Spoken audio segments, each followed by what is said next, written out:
we need to talk. We need to talk about ego and the gap between knowing and doing, and my TBI survivor's perspective on these two topics and why they're so important together. So let's talk about something that emerged from two separate conversations with two completely different people, but both in the recent weeks. And the first conversation was with Anand Swatantra, and he's somebody who dedicates his life to helping others through his energy and his presence. He and I, we butt head a lot of times, but in the best ways. Because of it, we regularly dive deeper into conversations about a lot of things in life. He carries, for me at least, he carries an immense wisdom, and I know he's working through his own traumas, and he's healing and sharing his knowledge with anybody that wants to hear it and wants to be with him along the way. And he's helping a lot of people with this. The second conversation was with Alice. She's a dear friend who's also a listener to my podcast, and she is new to my yoga teachings. And at my yoga teachings, she discovered while talking with me, with each other, that it's okay to be vulnerable about traumas, so also her traumas. And my interactions with Anand centered the last time we spoke on the ego topic, what it means to him versus what it means to me, how to work with it rather than to dismiss it. Still, it was the question from Alice that really triggered me to do this episode about these two topics. Because after listening to my last podcast, she said, "Can I ask you a question?" I said, "Yeah, of course." And she asked, what makes the step between knowing and doing so shaky for me sometimes? And I had to think about it. But I knew that these two conversations are more interconnected than I thought at that moment, and I realized that moment. So I said to her, let me think about it, and now I'm making a podcast. The question about the gap between knowing and doing and my deep conversations about ego made me reflect on how these two topics hit me differently, because I had to rebuild my relationship with my own mind and my own body from scratch. Because after my accident, I became a TBI survivor, and I had to learn everything twice. What I mean is, before my injury, I had to learn everything, and after my injury, I had to relearn everything. And in this relearning process, I discovered something about the nature of action versus analyzing. And what I've realized is that the steps that you take, the teachings that you get, and the things that you do, they are similar, whether your trauma comes from a traumatic brain injury or any other life-shattering experience. And understanding that, for me at least, that the universe is one of my many teachers, made me see that the universe has this incredible patience with me. It is like, I explained it today, it's like having the most persistent teacher you can ever have and have ever encountered. It presents you with the same lesson, with the same growth, with the same opportunities to grow. It does it over and over and over and over again, but always wrapped in a slightly different packaging. It could be with different people, different situation, in a different context, but still the same fundamental lesson and the same choice point. So before my traumatic brain injury, and I'm basing this on all the stories that I've heard and a little bit about from myself, from my own memories that I still retain, I was someone who believed he could work and think his way through everything. And I was convinced that if you just worked hard enough, analyzed enough, you did your planning enough, you understood enough about the situations and the outcome, you could control the outcome. Trauma has this way of stripping away all these illusions that this would be true. Because when my brain had to rewire itself from everything, when my neurological pathways had to find new routes when there were no routes, I learned something important. Thinking and doing operate from two completely different places in the self. And let me explain what I mean with this. So my doing mind, I'll explain this, my doing mind versus my thinking mind. And what I found through my healing in the last 10 years is when I'm in doing mode, I'm accessing different parts of my consciousness. It's totally a different part. I'm not running everything through the analytical filter. I'm responding from what yogis call Buddhi, B-U-D-D-H-I. That is that intuitive intelligence that knows without needing to prove it knows. And I'll try to explain a little bit more about Buddhi in one of my upcoming podcasts that I'll be making about trauma-sensitive yoga and how that became one of my lifelines. My thinking mind wants to fill in all the blanks before it acts. It demands guarantees, it wants complete information about what's going on, and it wants perfect understanding about where I'm going or what I'm doing.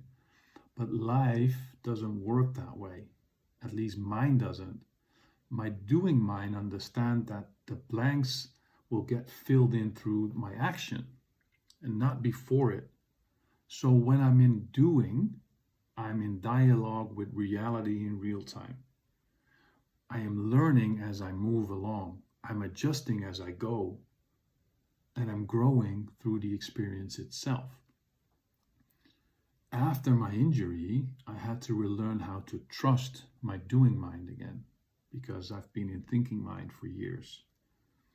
There were days that I couldn't even think my way through making myself a breakfast. But my arms and my hands remembered, my body still knew. And at a certain time, it taught me something new about the intelligence that exists beyond the analytical mind. And I found that there was a thing such called as an ego. And my ego is that voice of doubt and that resistance, and it can only live in two places. It can live in the past or it can live in the future. And what I read in a book from Eckhart Tolle, and he teaches beautifully, is that ego is fundamentally a dysfunctional relationship with the present moment. It is like being a time traveler that's never present. I'm in the past and I'm whispering to myself, remember, Patrick, when you failed? Remember when you weren't good enough? Remember when you had your car accident? Remember when you were in the hospital? Remember when everything fell apart? And then I go to the future, and in the future I project. But what if it happens again? What if you fail again? What if you're not ready? What if? What if? And as someone who has had to rebuild his sense of self after my traumatic brain injury, I have become intimately familiar with these ego voices. There were months where my past felt like the evidence of who I've never gonna be again. And then there was the future that felt like a landscape of impossibilities. My ego fed on both of these, keeping me trapped between regret and anxiety, never allowing me to exist in the only place where action actually is possible, right now. Nothing never happens outside of the here and now. So I practice. I practice my ritual of being present. And this is one of the yoga paths that became not just philosophy, but also one of my survival medicines. And it's karma yoga. And that is the path of selfless action. And it teaches us to act without attachment to the outcome. So when I had to relearn how to walk, how to speak in complete sentences again, how to think clearly again, do you understand that these teachings you can feel in your bones and your entire system, that you learn to take the next step, not because of success that is guaranteed, but because the next step is what is available to you right now. And the practice I use is this. I sit down, I close my eyes, and I ask myself, what problem exists in this exact moment? Not tomorrow's problems, not yesterday's mistakes. What problem exists right here, right now, in this breath? Usually the answer is none. Because in pure presence, there are no problems. There is just this moment, this breath, and this heartbeat. The moment I start thinking about the laundry, the dishes, my appointments, my unachievements, my goals, my anxiety starts flaring up, my pain comes back, and my fear comes back. And that's when the ego mind kicks in. And suddenly I'm drowning in problems that don't actually exist in the present moment, but they're there. So how do you teach yourself to become a survivor again? Let me stay real with you about this journey and how it actually looks. It is not just sit, be present, and you're there in the moment, just with your breath and your heartbeat. The spiritual teachings sound beautiful, simple, and soothing. And they are. But remember, the trauma recovery is messy and painful. And it requires a kind of courage that most people never have to access. So, for the first 2 years after my injury, my couch became my entire world. It wasn't just furniture to sit on. I slept on it. It was my safety zone. It was my pain management bubble. It was my cocoon of survival, however you want to call it. But every morning I would wake up and my thinking mind would immediately start its familiar broadcasting. Tuning into Tokyo. Stay still, Patrick. Stay still. Remember what happened when you moved yesterday. Remember the pain, the agony. Please stay safe. Don't risk it today. Come on, stay here. You know how painful it is to get up. And then I read a book from Gabor Mate, and he teaches about ego, and that became visceral for me. The ego would rather keep me in this familiar pain than risk the unknown growth by getting up. My ego became this, how would I say it, overprotective parent, constantly reminding me of every previous failure, every moment of excruciating pain, every reason why staying small was safer than trying to live. And eventually there was a moment, and I remember this moment, and the moment was when I realized the profound difference between thinking, trying, and doing, because I thought there were three.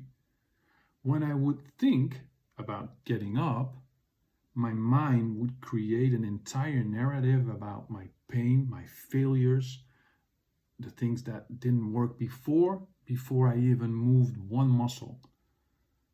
When I would try to get up, I was already negotiating with myself about preparing excuses, about half expecting to fail. That's why, for me, the word trying means setting myself up to fail, not putting in my all because I have that built-in fail safety called trying. When I just do, it's when literally I tell my mind to shut up and get up. That's where the magic happens. I get instant feedback from reality instead of imagining stuff. And of course, the pain will still be there, but there will also be movement. There will also be the satisfaction of completing an action. There was proof that I could do hard things again, even when every fiber of my being was screaming me to stay put and stay down and don't move. And that's when I started being more defiant. And outside of all my other teachings and practices I do daily with my breath and my mind, I developed a thing called my daily practice of defiance. Every single day, I would stand up to my ego mind and I would say out loud, because I needed to hear it, no, I am not staying inside today. I'm going outside and I'm walking to the effing fence. And it didn't matter. It took me 20 minutes to just get up from the couch and walk to the front door. It didn't matter that those 20 steps from the door to the fence took me another 10 minutes. What mattered was that I was choosing action over analyzing. I was choosing being present and presence over projection. The entire journey from my couch to my fence took about 60 minutes. 20 minutes to get up, go to the door, 10 minutes to walk to the fence, 10 minutes to walk back from the fence to the door, then 20 minutes to get back to my couch, sit down and collapse because I was so drained of walking to the fence and back. Let me put this in perspective for you. The same action now, getting up from my couch, walking 40 steps, takes me about 60 seconds. 1 minute. And still the next day, then I would do it again. Eventually, those 60 minutes became 50 minutes. And then they became 40 minutes. And then I could attempt to do the 12 steps outside on the stairs. The breakthrough wasn't just the physical improvements, though they were incredibly crucial, but the breakthrough was discovering that there are only two states. There's the state of doing and the state of not doing. Trying is just a comfortable middle ground where the ego can pretend it's making effort while actually setting up conditions for an incredible failure and an acceptable failure. So now when I approach something challenging or normal, I'm either doing it or I'm not doing it. So when it doesn't work out as I planned it and I don't succeed, I can still say to myself, I still did it. I just didn't succeed this time. And this isn't just positive thinking. This is a way of changing your mindset. And this is honest thinking. Because the action of doing itself is success, regardless of the outcome. And there is another writer called Deepak Chopra, and he talks about, and he teaches about the ego as edging God out. And that became, how would I say, something for me that I used every day. But let me tell you how this was so terrifying the first few years of my recovery, because the disconnection with the self wasn't just a spiritual concept. It was a daily reality, and it was terrifying. Imagine waking up every day not recognizing the person in your own skin, not feeling connection through your thoughts to your body, to your sense of self. My brain injury had served and broke some fundamental things in me, not just neurological pathways, but also my connections to me, to life, to everything. In those early years, I would lay on my couch a lot of times, and I had the feeling I was watching myself through a glass ceiling. I could see everything happening. I could see me sitting there. I can see me laying there. I can see my body. I can see my thoughts. I could, see the world around me, but I couldn't feel the connection with any of it. Not me, not anything. It was like being a ghost in your own existence.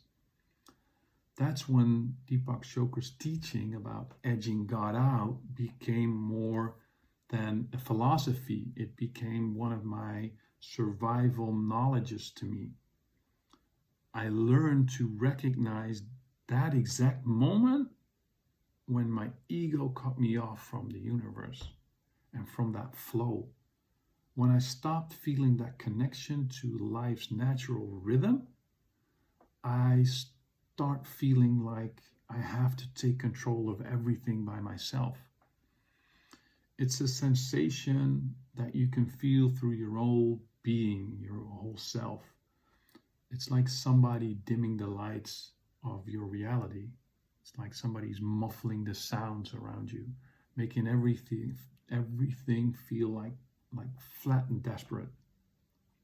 So in those first years, this wasn't occasionally that it happened. It was a constant state of being. My ego wasn't just edging God out.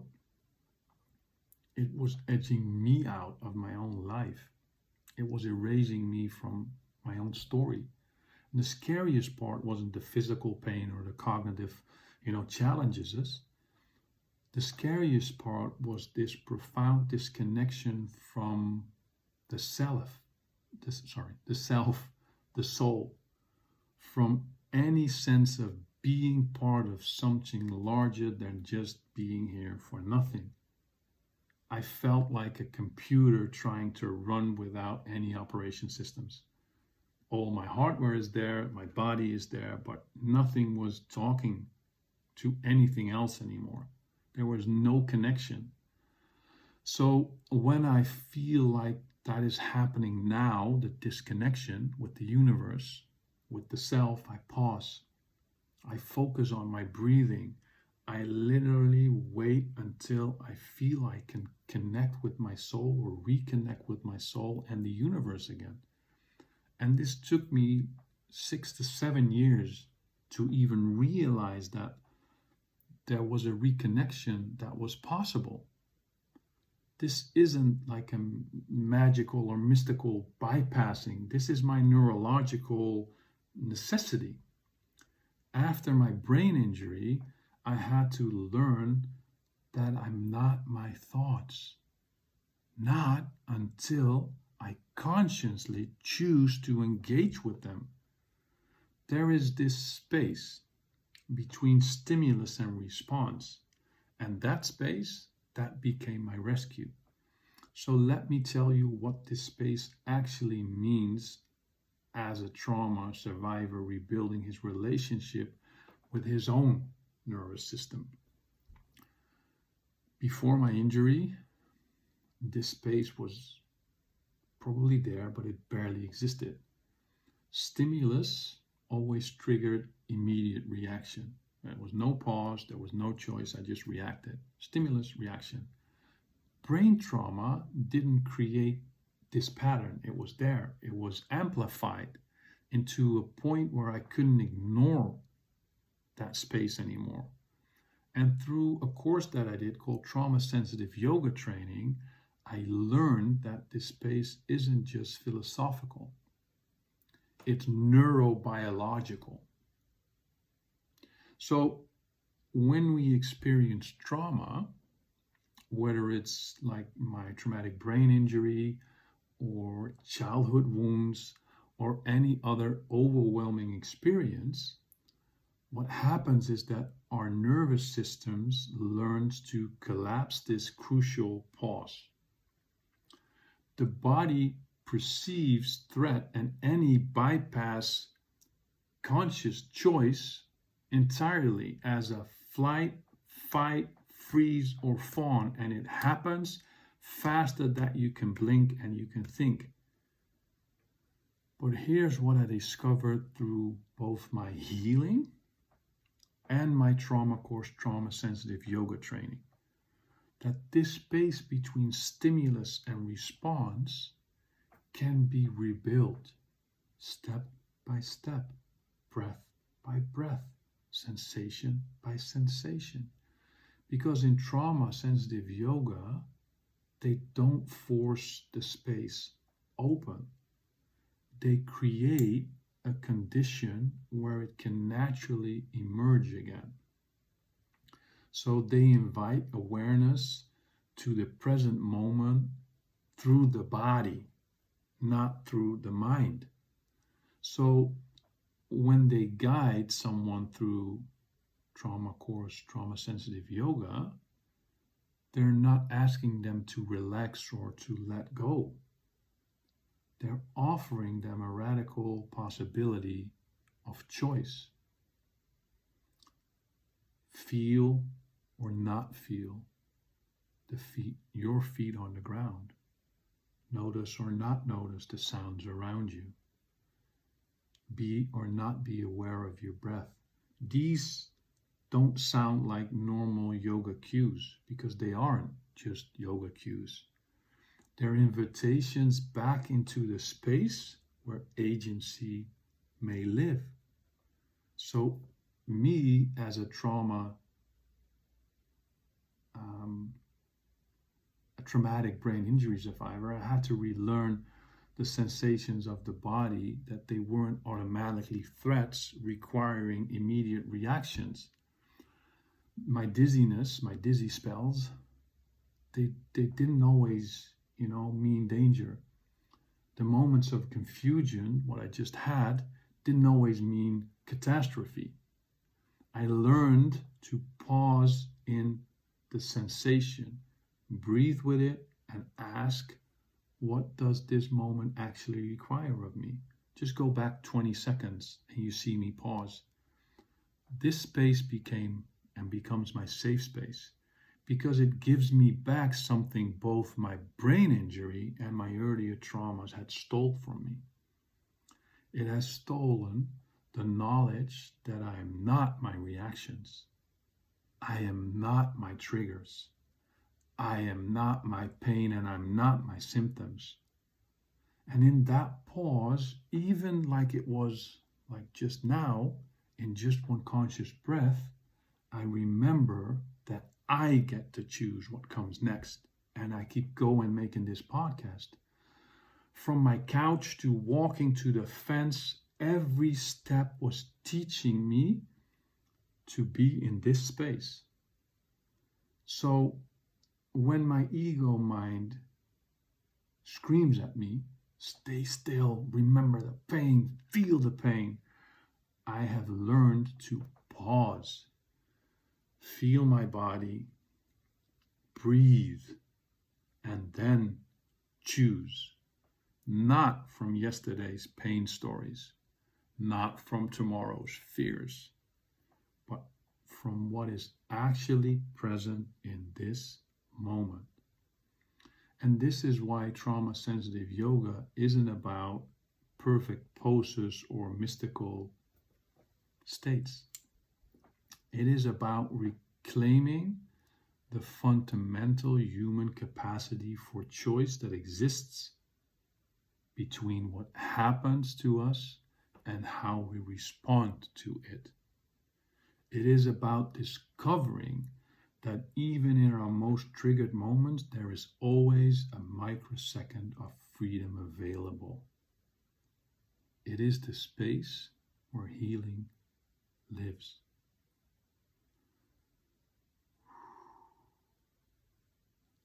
So I want to talk about my truth about trusting my doing mind, because what trusting my doing mind actually looks like when you're rebuilding neurological pathways is I have to constantly come back to myself, because my emotion and my emotional regulation still gets scrambled.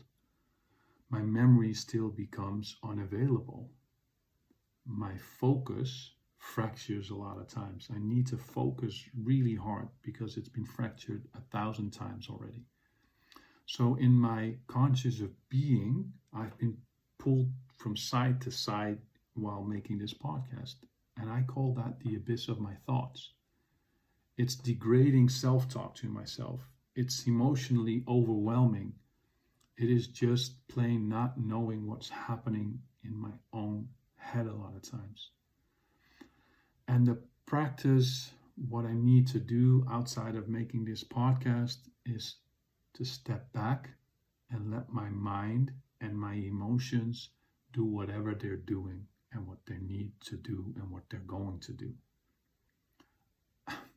I do my breath work and I patiently wait and watch until that small opening is there and I can get back and take charge again. I have to be present in my pain. I have to be present with all the anxieties. I have to be present with all the chaos that's happening around me, inside of me. But I just stay breathing, and I have to breathe until it calms me down. And this is what I'll do, because it's not about controlling my mind. It is about learning when I'm the driver and when I'm there just, for along the ride. After 10 years of practicing this, I'm getting pretty good at taking back the wheel when it really matters. But sometimes I'm still along for the ride. And whether you had a brain injury or not, whether you're, had an obvious trauma happen to you, or you had a quiet trauma that nobody knows about, and you're living in this disconnected world, the gap between knowing and doing that we're talking about closes the same way for all of us, through daily acts of defiance against that voice, the ego voice that wants to keep you small. Because your ego doesn't care if you're in physical pain. It doesn't care if you're in emotional pain or in spiritual pain. Your ego just wants you thinking about past failures, pains, and future catastrophes instead of taking the next step that is available forwards into healing and growth. Remember, the universe is incredibly generous. It will never give you more than you can handle in this single moment. Even when it gives you more than you think you can handle over time, it is okay, because you will handle it. Because the real question isn't, how do I bridge the gap between knowing and doing? That is not the real question. That needs to be answered. The real question is, are you willing to do the next right thing? Even when your mind is telling you all the reasons why not to do it? Are you willing? So how do you stay present enough to respond to what is actually here, rather than reacting to what you think might happen or what you remember happened before? And I talked about consistency. Consistency doesn't come from willpower or traditional discipline. It comes from staying awake to be present and be aware of the present moment and recognizing that this moment is always offering us the exact thing that we need to do for our next step of growth. Each moment contains its own wisdom and guidance if we are present enough to receive it. From these strugglings with the gap between knowing and doing, I invite you to experience and experiment with presence. Try taking action from a place of not knowing rather than from a place of having everything figured out. Trust that the path appears as you walk it, not before it. And remember, you do not have to be ready. You just have to be willing to take the next step that is being offered to you right now. In this podcast, I talked about using 3 perspectives on ego from 3 different people. And I really want to share with you how these 3 people and what they have shared became part of my understanding of my own ego. So Eckhart Tolle sees ego as the dysfunctional relationship between the present moment, and he teaches that ego lives entirely out of the present. It is what keeps us trapped in stories about the past and our projections about the future. And it's what he says, it's ego is never allowing us to access the power that exists only in the now. And that's what he writes about in his book, The Power of Now. Then there's Deepak Chopra, and he references the acronym ego as edging God out. And from this perspective, ego creates the illusion of separation between ourselves and the divine source of all creations. So when ego runs the show, we forget our true nature and as experiences of consciousness from ourselves. And Dr. Gabor Mate approaches ego from a trauma-informed lens, and exploring the relationship between egoic, the egoic mind, and our essential selves. And he understands that ego offers us patterns from a perspective of a mechanism during trauma.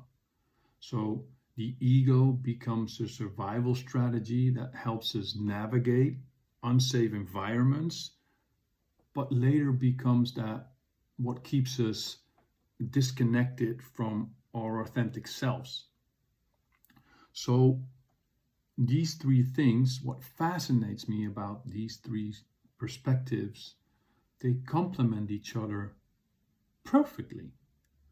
Because if you look at it, Tolle gives us the when ego operates whenever we're not present. Deepak Chopra gives us the what ego creates separation from our divine nature. And Mate gives us the why ego forms as the trauma response to protect us. And as a TBI survivor, I've experienced all 3 of these dimensions because my injury forced me out of future planning mode. And if you look at that, that is Eckhart Tolle's teaching. And reconnecting me with something larger than my individual will, that is Deepak Chopra's teaching. And it revealed how many ego patterns we actually use in response to earlier experiences. And that is Mate's teaching. So the beautiful thing about having to rebuild my sense of self is that I get to choose which patterns to keep and which to release and to let go. I realized that ego isn't my enemy. It's a collection of strategies that once served a purpose. So my question isn't how to destroy my ego anymore. My question is how to develop enough presence and connection to my essential self, so I can choose when to emerge these patterns and when to respond from a deeper place of self. These explorations are all a part of my ongoing journey as me as a man, as a father, as a son, as a friend, as a teacher, as a lover, as a student, and as a traumatic brain injury survivor, learning to live in alignment with my presence rather than to fight the ego's reality. So, Alice, the short answer to your question, the gap between knowing and doing closes when we stop trying to bridge it with our minds and start walking across it with our lives. Please never stop dancing in the rain like nobody's watching. Keep on dancing. Let's talk again soon. And this is it for today. Namaste.